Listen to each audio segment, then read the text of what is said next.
मित्रों, आज Iran, Israel और अमेरिका के बीच का जो मतभेद है वो सुलझता हुआ दिखाई नहीं दे रहा है। हालांकि ट्रंप प्रयास कर रहे हैं कि किसी तरह इस पचड़े से हम बाहर निकलें। ट्रंप कम पढ़े लिखे अमेरिका के राष्ट्रपति हैं। वे बिना सोचे समझे ईरान से टकरा गए, ईरान को अंडर एस्टिमेट किए। यह उनकी सबसे बड़ी भूल थी। जब ईरान पर उन्होंने इजराइल से मिलकर आक्रमण किया, वो नहीं सोचे थे कि ईरान इतना मजबूती के साथ जवाब देगा। आज दुनिया संकट में है एनर्जी को लेकर। एनर्जी के संकट के चलते आज दुनिया आर्थिक मंदी की ओर जा रही है। इसके लिए अमेरिका जिम्मेवार है। आज कल अमेरिका और इजराइल में भी तनातनी हो गई है। ट्रंप लगता है कि वो उच्च श्रृंखल मस्तिष्क के व्यक्ति हैं। नेतन्याहू से फ़ोन पर बात करते हुए उन्हें अनाप शनाप बोल दिया है।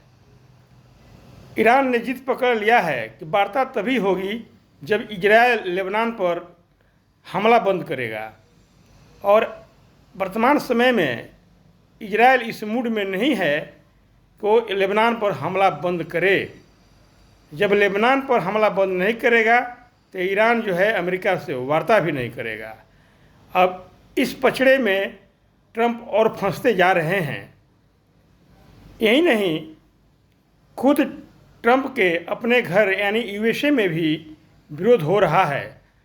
जो मध्यावधि चुनाव होने वाला है उसमें ट्रंप बुरी तरह से हारने जा रहे हैं। उनका ग्राफ काफ़ी नीचे गिर गया है। अगर ट्रंप कदम पीछे खींचते हैं तो वो भी आत्मघाती कदम होगा। अगर कदम आगे बढ़ाते हैं तो विनाशकारी होगा, क्योंकि ईरान रुकने वाला नहीं है। ईरान अपने आप को और तैयार कर लिया है, मिसाइल टेक्नोलॉजी में बहुत मजबूत है। ट्रंप और ईरान के बीच की दूरी लगभग 11,000 किलोमीटर है, और ट्रंप यहाँ आकर उतनी मजबूती से ईरान पर वार नहीं कर सकते हैं। अगर वार करेंगे तो ईरान सक्षम है वार करने के लिए, जवाब देने के लिए। तो ट्रंप ऐसे पचड़े में पड़ गए हैं कि न छोड़ते बन रहा है न उसे पकड़ते बन रहा है। यानी कि वो चाह रहे हैं कि किसी तरह ढूल मूल कर एक समझौता कर हम बाहर निकल जाएं, क्योंकि ईरान यूरेनियम इनरिच्ड भंडार को, यानी कि जो यूरेनियम उन्होंने इनरिच किया है और जो इनरिच का जो प्रोसेस है वो न बंद करना चाहता है, न इनरिच्ड यूरेनियम ट्रंप को या एटॉमिक एनर्जी जो एजेंसी है उनको सौंपना चाहता है। तो अगर ईरान इस पॉइंट को नहीं छोड़ेगा तो ट्रंप समझौता कैसे करेंगे। लेकिन ट्रंप की एक्टिविटी से लगता है कि ईरान की शर्तों को मानते हुए ट्रंप समझौता कर लेंगे, और जन विरोध को देखते हुए इस युद्ध से बाहर निकलना चाहते हैं। हालांकि यूएसए की जो साख दुनिया में बनी थी, ट्रंप ने उस साख को ख़राब कर दिया है। आज वर्ल्ड वाइड अमेरिका का साख बहुत नीचे चला गया है ट्रंप की वजह से। अब इस साख तभी बच सकता है जिस उद्देश्य से वो ईरान पर आक्रमण किए थे। अगर उद्देश्य को प्राप्त कर लेते हैं तो यूएसए का साख दुनिया में स्वयं कायम हो जाएगा, लेकिन ऐसा लगता नहीं है।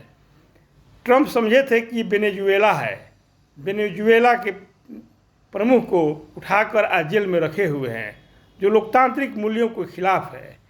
वही चीज़ समझे थे ईरान को, लेकिन ईरान ने ऐसा तगड़ा जवाब दिया। ईरानी जनता अपने शासन के साथ खड़ी है। राष्ट्रीय एकता और अखंडता की भावना कूट कूट करके ईरान की जनता में भरी हुई है। ये काबिल तारीफ़ है। सभी देश की जनता में ऐसा होना चाहिए। इसलिए मित्रों, आज इस परिस्थिति में भारत अपने एनर्जी सप्लाई चेन को डेवलप कर लिया। भले दूर से तेल को मंगाना पड़ रहा है, थोड़ा महंगा पड़ रहा है, लेकिन अबाध गति से हमारे यहाँ एनर्जी सप्लाई होते रहेगा, पेट्रोलियम पदार्थ हो या गैस हो। अगर हॉर्मुज स्ट्रेट 100% भी बंद हो जाए तो भारत की एनर्जी सप्लाई पर कोई इफेक्ट नहीं पड़ेगा, क्योंकि मोदी सरकार ने अपना अलग पाइपलाइन की व्यवस्था कर लिया है। थोड़ा दिक्कतें होगी, थोड़ा महंगा होगा, आज भी भारत सरकार अपने पर झेल रही है, क्योंकि दुनिया के प्रत्येक देशों में बेतहाशा महंगाई बढ़ रहा है। उस अनुपात में भारत में कुछ भी महंगाई नहीं है। यह सरकार का एनर्जी और इकोनॉमिक मैनेजमेंट जो है वर्तमान में काबिले तारीफ़ है। हालांकि अगर लंबे समय तक हॉर्मुज बंद रहता है तो थोड़ा प्रभाव पड़ेगा, फिर भी स्वदेशी याद आता है। इसीलिए वैकल्पिक व्यवस्था खोजना बहुत ज़रूरी है, क्योंकि भारत 90% पेट्रोलियम पदार्थ पर बाहरी स्रोतों पर डिपेंड है। वैकल्पिक व्यवस्था खोजना ज़रूरी है, ताकि आने वाले समय में इस तरह का संकट अगर हो तो भारत पर प्रभाव कम से कम पड़े। जय हिंद मित्रों।